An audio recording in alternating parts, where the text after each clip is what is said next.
नमस्कार, मैं हूं दीपाली राणा। आप देख रहे हैं कल का बाजार। आपके स्टॉक रिलेटेड सवाल, फिर जब निवेश की बात है, बात हो ट्रेडिंग के सभी शो में हम करेंगे शामिल। आप अपने क्वेश्चंस हम तक पहुंचा सकते हैं। नोट कर लीजिए तरीका। सबसे पहले इस शो में आने का, कैसे आप पार्टिसिपेट कर सकते हैं। 7045220000 हमारा व्हाट्सएप नंबर है। इसके अलावा आप अपनी क्वेरीज शेयर भी कर सकते हैं सोशल मीडिया प्लेटफॉर्म्स के थ्रू। फेसबुक ट्विटर पर ये शो लाइव जा रहा है, आप देख भी सकते हैं और अपने क्वेश्चंस भी पोस्ट कर सकते हैं #आस्कआवाज लिखकर। तो ये है तरीका इस शो में पार्टिसिपेट करने का। आज आपकी सभी क्वेरीज को आंसर करने के लिए ट्रेडर और मार्केट एक्सपर्ट अमित सेठ हमारे साथ मौजूद हैं। फटाफट से लेकर आते हैं आज के मार्केट का एक रीकैप। और आज के मार्केट की अगर हम बात करें तो आज के सेशन में हमने बैंक निफ्टी की तरफ से एक आउट परफॉर्मेंस देखी। वीकली एक्सपायरी के दिन जोश मार्केट में जो रहा उसके पीछे योगदान रहा बैंक निफ्टी का। सेंसेक्स निफ्टी नए शिखर पर बंद हुए। सेंसेक्स 409 पॉइंट चढ़ गया। वहीं बैंक निफ्टी में भी जोरदार तेजी रही, 48,000 के ऊपर दिन के दौरान जाते हुए दिखाई दिया। निफ्टी भी 118 पॉइंट की तेजी के साथ 22,474 पर बंद हुआ। आईटी, बैंकिंग, फार्मा स्टॉक्स यहां पर जोरदार मोमेंटम रहा आज के कारोबार में। साथ ही public sector stocks, energy, metal index ये कुछ गिरावट पर बंद हुए। एफआईएस के नंबर्स लाते हैं। एफआईएस की तरफ से खरीदारी हुई है 2766 करोड़ की। वहीं डीआईएस ने भी खरीदारी की 2150 करोड़ के आसपास की। तो ये तो रहे आंकड़े, लेकिन कल के लिए क्या आउटलुक बन रहा है मार्केट्स पर, इस पर लेते हैं एक राय। बताइए हमें, डेटा देखते हुए क्या सजेशन रहेगा मार्केट्स पर कल के पर्सपेक्टिव से। जी, good evening Deepali ma'am and good evening to all the viewers. Ma'am, market का स्ट्रक्चर काफी बुलिश है। जिस हिसाब से हम देख रहे हैं, it's a buy on dip market. Every dip till 10 and 20 DEMA is being bot. तो हमने आज के सत्र में भी देखा कि निफ्टी और बैंक निफ्टी ने तो एक स्ट्रॉन्ग स्टार्ट की ओपनिंग से ही, लेकिन निफ्टी में जो डिप आया early morning, that was bought और हम एकदम ऑल टाइम हाई के आसपास क्लोज किए हैं। तो सलाह यही है कि कोई भी डिप है तो हमें बाय करना चाहिए, बिकॉज आज एक ऑलरेडी हमने एक रैली देख ली है। तो हो सकता है आज रात का जो यूएस का न्यूज है कल हो सकता है गैप अप भी मिले, तब रिस्क रिवॉर्ड फेवरेबल नहीं है। But primarily it's a buy on dip market. जब भी डिप आ रही है, जैसे 22,474 का प्राइस है, कोई 100-125 पॉइंट कभी भी इंट्राडे डिप आए तो बाय करने की सलाह है। ओके, कुछ स्टॉक्स जो आपके रडार पर रहेंगे कल के लिए अमित? जी मैम, 3 स्टॉक्स मेरे रडार में है। PSU banks are doing well. Bank of Baroda का स्ट्रक्चर काफी पॉजिटिव। आज के सत्र में हमने देखा कि काफी एक स्ट्रॉन्ग क्लोज दिया बैंक ऑफ बड़ौदा ने। फार्मा से मुझे सन फार्मा अच्छा लग रहा है, वहां पे भी नजर रखी जा सकती है। और तीसरा स्टॉक जो मुझे कल के लिए पसंद है, मुझे लगता है कहीं ना कहीं आईटी विल डू वेल। तो यहाँ पे जो एक रिलेटिव आउट परफॉर्मर है जिसने रेगुलर एक स्ट्रेंथ दिखाई है, दैट इज एचसीएल टेक। तो ये 3 स्टॉक्स में मैं कल के सत्र पे नजर रखूंगा। ओके, चलिए तो बात हुई कल के हिसाब से। अब बात करते हैं क्वेरीज की। और अभिनय पहले कॉलर हमारे साथ कनेक्टेड है हैदराबाद से। अभिनय नमस्कार, बताइए क्या सवाल है आपका? जी नमस्कार जी। मुझे एक ये मालूम करना था, जैसे कि यस बैंक मैंने 2500 शेयर्स ले चुके हैं 29.55 ₹29.55 में, और अभी current market price around ₹23.50 60 trade हो रहा है। तो इसका आगे का फ्यूचर कैसा है और क्या करना चाहिए इसमें? ओके, 29 की बाइंग है, 23-24 पर आ चुका है। क्या सजेशन रहेगा इनके लिए अमित, क्या करें यस बैंक में ये? जी, यस बैंक में हमने एक कुछ दिनों पहले, लगभग 1 से 1.5 महीने पहले एक शार्प रनअप देखा था। स्टॉक ने एक all time high, near term high बनाया था 33-34 रुपीज का। उसके बाद से एक हम पुल बैक मोड में देख रहे हैं, लेकिन ये पुल बैक थोड़ा सा स्लाइटली एग्रेवेटेड हो गया, ज्यादा हो गया, जो होना नहीं चाहिए था। स्टॉक में एक लोअर हाई भी बन चुका है। फिलहाल अभी के स्ट्रक्चर की बात करें तो स्टॉक एक अपने अहम सपोर्ट पे है, जो कि लगभग 23 रुपए के आसपास है। 23 रुपए टूटता है तो 19 रुपए के भाव देख सकते हैं। तो सलाह यही यहाँ पे यही है कि अगर कोई बाउंस आए तो यहाँ से निकलने की कोशिश करें। फिलहाल इसमें कोई अपसाइड मोमेंटम नजर नहीं आ रहा स्टॉक। ओके, बात करते हैं कुलदीप कुमार से, हमारे साथ कनेक्टेड हैं। कुलदीप नमस्कार, बताइए क्या सवाल है? नमस्कार जी, मेरा सब बजाज फाइनेंस सिर्फ पे बात की। मेरा 25 शेयर है, मैंने पिछले साल लिए थे 1635 रुपए पे। ओके, आगे हम क्या करें, या इसको फर्दर तो गिरता जा रहा है, क्या ऐड करें या इसको लॉन्ग टर्म के लिए लिए थे? बजाज फिनसर्व की आप बात कर रहे हैं, 1635 की खरीदारी है। बजाज फाइनेंस के लिए बजाज फिनसर्व की बात कर रहे हैं, 1635 पे इन्होंने खरीदा है। पूछ लेते हैं क्या सजेशन रहेगा, बताइए क्या करें ये इस होल्डिंग में। बजाज फिनसर्व 1500 के आसपास फिलहाल कारोबार कर रहा है, 1554 पर। जी, फर्स्ट ऑफ ऑल तो एक क्वालिटी स्टॉक है, तो ऐसा मुझे कोई प्रॉब्लम यहाँ नजर नहीं आती। टेक्निकली जरूर एक रीसेंट थोड़े से शॉर्ट टर्म डाउन ट्रेंड में अगर इसके डेली चार्ट्स देखें तो लोअर लो लोअर हाइज बन रहे हैं। लेकिन अगर क्योंकि इनका इन्वेस्टमेंट का नजरिया और थोड़े से अगर हम लॉन्ग टर्म चार्ट्स पे जाए तो चार्ट स्ट्रक्चर देख के लगता है कि 1500 पे एक बहुत ही अहम और क्रूशियल सपोर्ट है। तो जब तक 1500 इस स्टॉक में क्लोजिंग बेसिस पे बना रहता है वीकली चार्ट्स पे, तो स्टॉक में बने रहे, और मुझे आशा करता हूं कि इसमें एक बाउंस आएगा। स्टॉक जब 1635 के ऊपर चलेगा तो एक इसमें फॉलिंग ट्रेंड लाइन का ब्रेकआउट होगा, और तब शायद एक अपसाइड मोमेंटम देख सकते हैं। लेकिन जब तक 1500 इंटैक्ट है, बने रहे स्टॉक। ओके, बात करते हैं कुछ और कॉलर्स से, और विनोद हैं हमारे साथ गुड़गांव से। विनोद नमस्कार, पूछिए क्या सवाल है आपका। नमस्कार जी, मेरे पास बंधन बैंक के 2000 नमस्ते। शेयर हैं। नमस्ते जी, मैं लॉन्ग टर्म इन्वेस्टर हूँ। ठीक है। बंधन बैंक के मेरे पास 2000 शेयर हैं 230 रुपए के रेट से, और मैं जानना चाहता हूँ कि ठीक क्या इसमें कीपिंग इन व्यू फ्यूचर और ऐड करूं, क्योंकि वैसे तो अभी घाटा चल रहा है, लेकिन मुझे लगता है कि लॉन्ग टर्म में मैं इसमें अच्छे पैसे बना सकता हूं। तो शुड आई ऐड मोर, और मतलब ऐसे ही होल्ड करता रहूं या निकल जाऊं, क्या कहते हैं आप? पूछ लेते हैं। लॉन्ग टर्म व्यू देने के लिए तैयार हैं, 230 की खरीदारी है, इनको लगता है लंबी अवधि के लिए रखना चाहिए। फिलहाल तो थोड़े नुकसान में है, क्या करें अमित? जी, अनफॉर्चुनेटली स्ट्रक्चर इसका पॉजिटिव नहीं है, क्योंकि स्टॉक अपने 200 डेमा के नीचे, और सारे इनफैक्ट मूविंग एवरेजेस के नीचे ट्रेड कर रहा है। तो कोई भी स्टॉक अगर 200 डेमा के नीचे ट्रेड कर रहा हो तो that's in a bear territory. Recently 210 का एक अहम इसने सपोर्ट अपना तोड़ा है, तो जब तक 210 के ऊपर नहीं जाता है तो एक बार स्ट्रक्चर नेगेटिव ही रहेगा। सपोर्ट की बात करें तो 185 के आसपास सपोर्ट है। यहाँ पे ऐड करने की तो बिल्कुल सलाह नहीं है, लेकिन अगर 185 186 के लेवल्स टूटते हैं तो निकलने की सलाह है इस स्टॉक में। ऐड फर्दर अभी इस समय ऐड ना करें।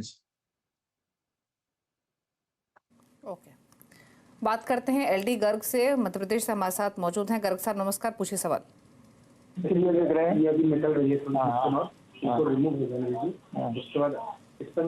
बताइए क्या सवाल है आपका।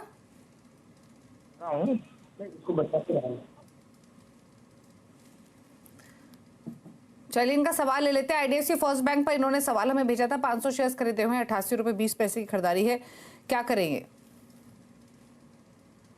जी एक सेकेंड, आईडीएफसी फर्स्ट बैंक, या जी IDFC first bank currently 81 rupees 80 पैसे पे ट्रेड कर रहा है। स्टॉक एग्जैक्टली 200 डेमा पे है। एक शार्प रनअप हमने इसने स्टॉक में लास्ट ईयर देखा था, लेकिन उसके बाद sideways to lower high trajectory में चला गया है। 78 79 एक इसका अहम सपोर्ट है, तो 78 के स्टॉप लॉस के साथ, क्योंकि इनका थोड़ा लॉन्ग टर्म नजरिया बने रहे। स्टॉक जब 85 रुपीज के ऊपर चलेगा तो यहाँ पे हमें एक अपसाइड मोमेंटम नजर आएगी। ओके, सोनू से बात करते हैं, दिल्ली से हमारे साथ कनेक्टेड हैं। सोनू नमस्कार, बताइए क्या सवाल है आपका। मैम मेरा 100 शेयर है एलएनटी का, जो मैंने 3665 रुपए में बाय किया था 100 शेयर। तो मैम बताइए इसका क्या किया जाए, होल्ड किया जाए या सेल किया? हाँ जी। वैसे आपका होराइजन क्या है इस स्टॉक में? मैम मैं तो अभी इसको ये महीने तक होल्ड कर सकता हूँ मैं इसको।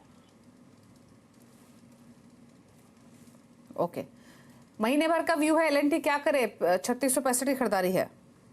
जी फिलहाल तो स्ट्रक्चर पॉजिटिव है। स्टॉक अपने की मूविंग एवरेजेस के ऊपर ट्रेड कर रहा है। 2 से 3 दिनों का पुलबैक हमने जरूर देखा, लेकिन आज के सत्र में थोड़ा सा इसमें स्टॉक में ट्रैक्शन आ रहा था। तो मेरी सलाह यही है कि 3550 के स्टॉप लॉस के साथ बने रहे। आशा करता हूं कि आने वाले दिनों में इसमें कुछ अपसाइड मोमेंटम हमें नजर आएगा। ओके, बात करते हैं अनिल से, हमारे साथ है नोएडा से। अनिल नमस्कार, पूछिए क्या सवाल है आपका। मैडम मेरे पास डीएलएफ शेयर है। मेरे पास 400 shares at the rate of 409। मैंने पिछले 1.5 साल से होल्ड किया हुआ है, and I want to know कि इसका आगे क्या फ्यूचर है। I can hold for another 1.5 year. तब तो आप काफी स्ट्रॉन्ग प्रॉफिट्स में हैं, 1-1.5 साल में ही डबल से ज्यादा मुनाफा आपको हो रहा है। पूछ लेते हैं क्या करना चाहिए अभी, लेना है प्रॉफिट्स या रखे अभी? 1.5 साल और दे सकते हैं डीएलएफ को। जी इन्होंने एक पैराबोलिक राइज देखा है स्टॉक में। स्टॉक एक ऑलमोस्ट वन साइडेड रैली इसमें देखी, काफी स्ट्रॉन्ग रैली देखी है। तो मेरी सलाह ये है कि थोड़ा बहुत मुनाफा तो 50% तो जरूर बांधना चाहिए, और बैलेंस पोजीशन में आप एक 880 के स्टॉप लॉस से बने रहे और अपसाइड मोमेंटम राइड करें। ठीक है, चलिए तो ये रही आपके तमाम क्वेश्चंस पर। एक ब्रेक के लिए यहाँ पे रुक रहे हैं, लौटेंगे तो कुछ और सवालों को लेंगे सोशल मीडिया से। जल्द वापस आते हैं। आप देख रहे हैं कल का बाजार। अमित सेठ हमारे साथ हैं, आपकी क्वेरीज को आंसर करने के लिए। बात करते हैं जितेंद्र मिश्रा से, दरभंगा से हमारे साथ कनेक्टेड है। जितेंद्र जी नमस्कार, बताइए क्या सवाल है आपका। नमस्कार मैम। नमस्ते, पूछिए सवाल। शेयर है 500 शेयर, रेट ऑफ 9805 पे। क्या करें मैम, होल्ड करें या फिर सेल आउट करें? मारुति जी पूछ लेते हैं। 1700 रुपए का फायदा हो रहा है मारुति में, 9800 की बाएंगे, क्या करें अमित स्टॉक में? जी फिलहाल तो होल्ड करना चाहिए। स्टॉक का स्ट्रक्चर अभी भी पॉजिटिव है, लेकिन आपकी जो इन्वेस्टमेंट है उसमें एक स्टॉप लॉस लगा के रखे 11,300 रुपीज का। होल्ड करें विद स्टॉप लॉस ऑफ 11,300। आशा करता हूँ इसमें जो टेक्निकल स्ट्रक्चर बना हुआ है 11,800 से 12,000 के नियर टर्म टारगेट्स पॉसिबल है।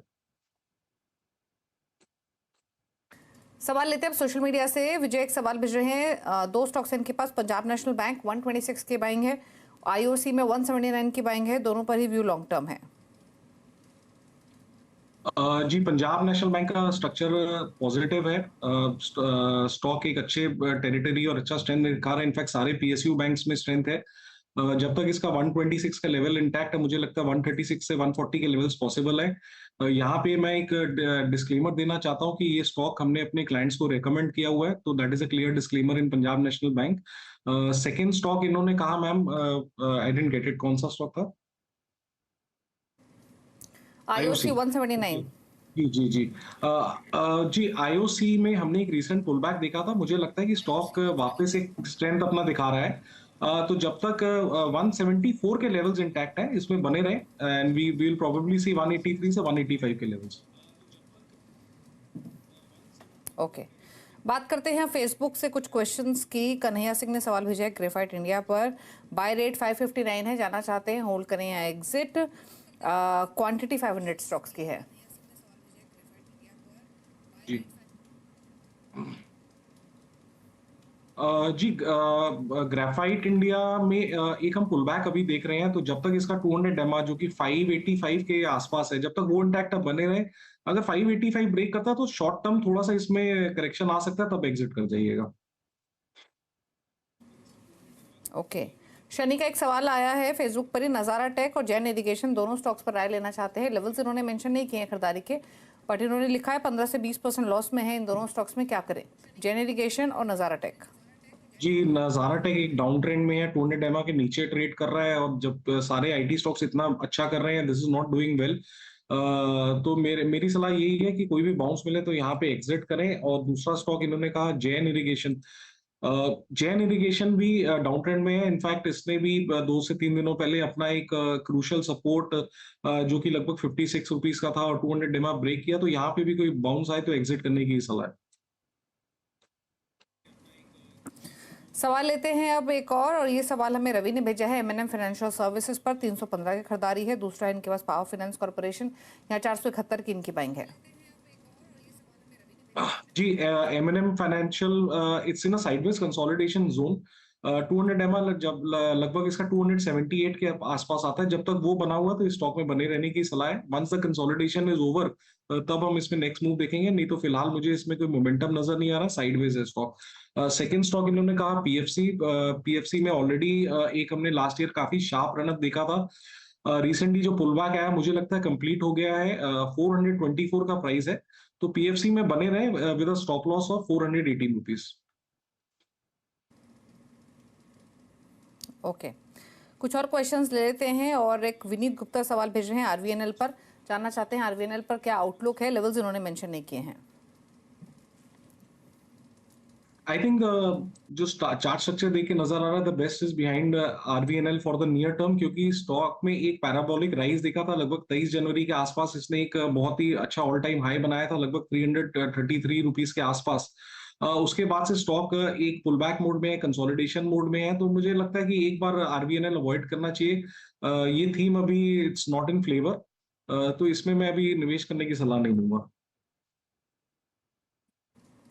चलिए, तो ये राय रही आपके लिए आरवीएनएल पर। और फिलहाल सवाल भी इतने ही शामिल करेंगे। कोई क्लोजिंग कमेंट अमित आपकी तरफ से? जी मैम, जितने भी स्टॉक्स डिस्कस किए हैं इसमें मेरी कोई ट्रेडिंग या इन्वेस्टमेंट पोजीशन नहीं है। पीएनबी जरूर हमने अपने क्लाइंट्स के साथ शेयर किया था, तो मैंने उसका डिस्क्लेमर आपको दे दिया। शुक्रिया आपका शो में आने के लिए और सभी क्वेरीज को आंसर करने के लिए। इसी के साथ एक ब्रेक के बाद भी खबरें जारी हैं। नमस्कार।